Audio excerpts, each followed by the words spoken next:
Like I said, you know strangers to Baltimore. Right. You got a couple Baltimore artists on your tour, the Rel Carter tour. Yeah, they here with me. They right there. What up for the guys that's here, man? White boy Frazier and Breeze. Yeah, Breeze, White boy Frazier. First of all, you just put this together. Like, this was your first one? Nah, we've been doing this since October 2017. Okay. And how did it go last time around? We just ended in DR, so that was our first international stop, which was big for us. But it was just something that I wanted to put together, to give upcoming artists opportunity, because I feel like a lot of people don't. Right. So, I mean, why not? So when you say opportunity for what though? Like, I mean, to showcase their talent. I mean, aside from actually performing, we do a very intensive workshop about the business of music. No, definitely, and I wanted to touch on that. I was looking at a couple of your interviews, and it's clear before y'all do a Q&A. Yeah. And y'all also do we do a workshop and then we do a Q&A. Right, exactly. So I want to get into the workshop a little bit. Right. If we can get into a little bit, you talk about some things that the artist should know about. Registering your music, copywriting it, what your pro is, whether it's BMI, ASCAP, Sound Exchange, it's just literally everything. Because I feel like a lot of artists, they just know how to make music. Right. They don't know the business behind it and the paperwork that needs to be in place to actually put a song out. What are the first 3 steps that you want to do after making a song? Get a producer agreement. Okay. Registering the song, because if you don't register the song, we can't find it. You won't get paid for it. Mm-hmm. And then putting it out. So when you talk about registering a song, because these are things that some of these people probably not heard about. You put the song out, you got to register it. It's a code. It's a IRSC code that you get, and that's how you identify. Just like when you come shopping, and they scan a barcode that tells you what that item is. So every song has a code that lets you know where to find that song at. So if it's playing on iTunes or even, get it registered with BDS so that when they play on the radio, you could get counted for spins. Well, first of all, man, we appreciate you. I hope artists coming with your notepads, man, make sure y'all taking notes, because I definitely want you guys to learn something. It's not just an interview between me and Rel Carter. It's definitely a learning experience for all of you guys. I want you guys to really notice and know what's going on behind the scenes, and just continue talking about the Rel Carter Culture Tour. How many places did you go this time around? How many cities did you visit?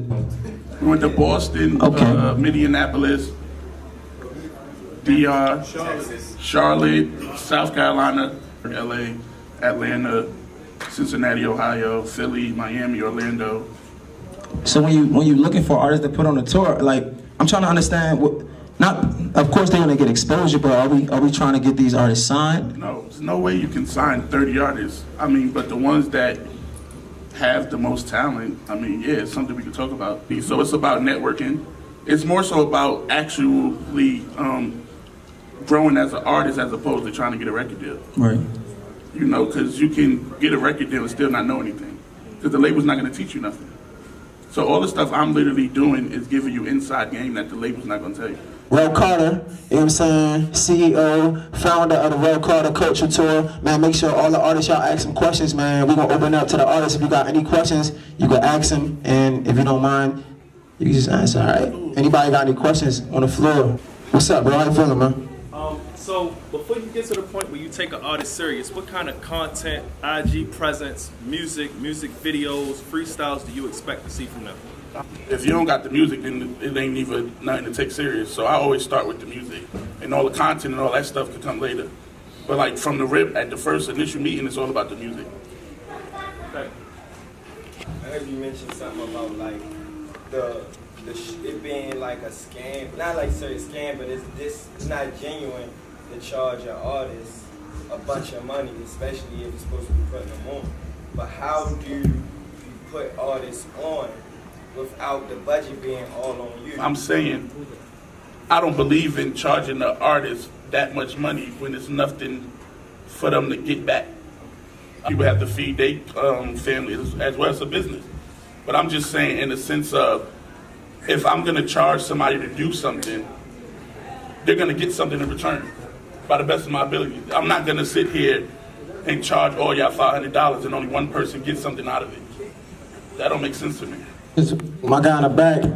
As an independent artist with like limited resources as far as money and things of that nature, if you're trying to become a successful indie artist, what would you say most of our investment should go into? Is it like expensive music videos and, you know, paying for like stuff like that? A good studio and actually, you know, making an investment into the music. You know, a lot of people lease beats, and I don't think that's smart, because leasing a beat, if you lease a beat and that record goes off and sells 1 million records, you can't really make no money because you don't own that beat. And then investing in a team, you know, and it doesn't have to be money-wise, but it has to be like-minded people that actually believe in your vision and going to help you get to wherever you're trying to go, because most people lack team. So one of the things you touched on earlier on, and I'm just speaking from as far as like the management side, to kind of help me have a better understanding on the business side of music, is the split agreement, the agreement that you said to make sure you cover yourself, because you first thing you care about is the music with the artist before you even get to all the other stuff. If you don't have the music, then you don't have anything to talk about. And I agree with you on that. So what I was saying in reference to the artist, to protect myself, when dealing with producers and engineers, I think it goes, you know, everybody gets paid when they write their name on that documented piece of paper that we agreed on. You get 30, I get 70, or you get 50, I get 50. What is one of the ways that you say is the best way to keep track of that, to just make sure that we cross our T's and dot our I's for anybody, whether Paperwork. it's paperwork. You know, such thing as producer agreements, mixer agreements. The person that, even if whoever makes your music, you should have an agreement with them as well. You know, it's just paperwork. Just keep a paper trail of everything. That's literally how you protect yourself. And lawyers. What he said. And lawyers. Bmorewrapreview in the building. I ain't pushing that hard, yo. For you, yo, she done sat down in the chair. Whoever ain't following Bmorewrapreview, make sure y'all do. We everywhere. It's important. Production crew is definitely in the building as always. CZ baby. Yeah, yeah, yeah. And we in the building. We in the building.